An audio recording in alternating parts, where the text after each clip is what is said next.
మీరుదొడ్డి మండల కేంద్రానికి చెందిన మధ్యల కృష్ణయ్య అనే దళిత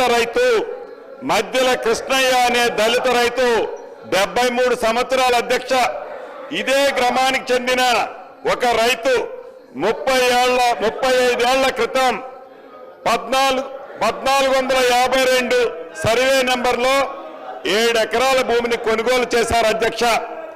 ధరణి వచ్చిన తర్వాత 35 ఏళ్ల క్రితం కొన్న భూమి ఏదైతే ఉందో పొజిషన్లో ఏదైతే ఉన్నారో దాన్ని ఈ ధరణి కారణంగా ఆ భూమిలో ఉన్న రికార్డులన్నీ తారుమారయ్యాయి అధ్యక్ష. ఆ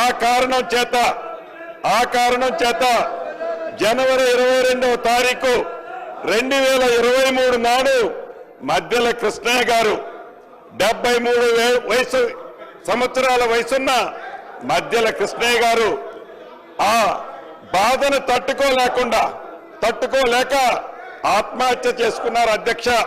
ఇది అంటే ఇటువంటి కృష్ణయ్య గారు లాంటి వాళ్ళు కొన్ని వేల మంది బాధితులు ఈ చట్టం ద్వారా ఆనాటి చట్టం ద్వారా ప్రత్యక్షంగా నష్టం కలిగింది అని తమరికి ఈ వేదిక ద్వారా తెలియజేస్తున్నాను అధ్యక్ష.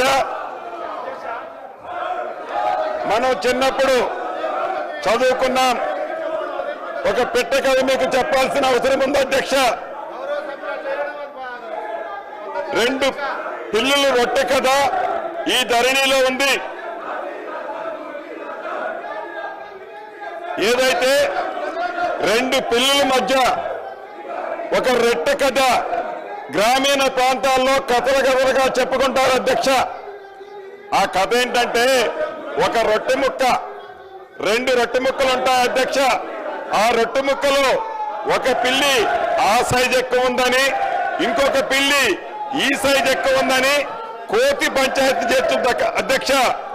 చివరికి 2 పిల్లుల్ని కాదని ఆ 2 రొట్టె ముక్కలని ఆ కథలో కోతి తిన్నట్లే ఈ ధరణి కాన్సెప్ట్ ని పెట్టి తెలంగాణ రాష్ట్రంలో ఉండే దళిత గిరిజన మైనారిటీ బీసీల వేలాది ఎకరాల భూములని ఆనాటి పెద్దలు కోతి సామెతలాగానే తన్నుకుపోయారు అధ్యక్ష. ఈ ధరణిని పెట్టి అదే రకంగా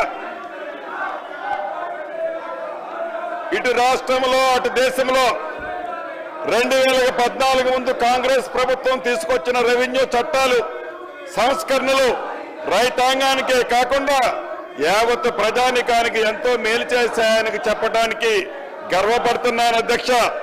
అదే నిబద్ధత, అదే ఆశ, అదే ఆశయాలతో ప్రతిష్టాత్మకంగా ప్రవేశపెట్టిన ఈ భూభారతి 2024 రెవెన్యూ చట్టం నిజమైన ప్రజల చట్టం.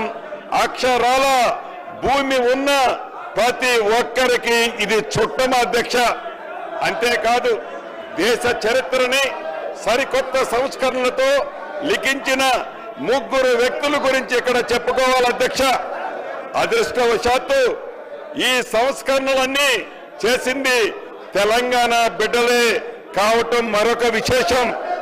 భూ కమతాల పరిమితి చట్టం తెచ్చిన నాటి ముఖ్యమంత్రి తెలుగు ప్రధాని శ్రీ పివి నరసింహారావు గారు కౌలు రైతులకు మేలు చేసే విధంగా కౌలు రక్షిత చట్టం తీసుకొచ్చిన నాటి ముఖ్యమంత్రి శ్రీ బూర్గుల రామకృష్ణారావు గారు అదే విధంగా జాగీర్ల రద్దుతో కీలకంగా వ్యవహరించిన మాజీ ఉప ముఖ్యమంత్రి కొండ రెడ్డి గారు అని ఇక్కడ చెప్పాలి. ఇప్పుడు వారి అడుగుజాడల్లో అధ్యక్ష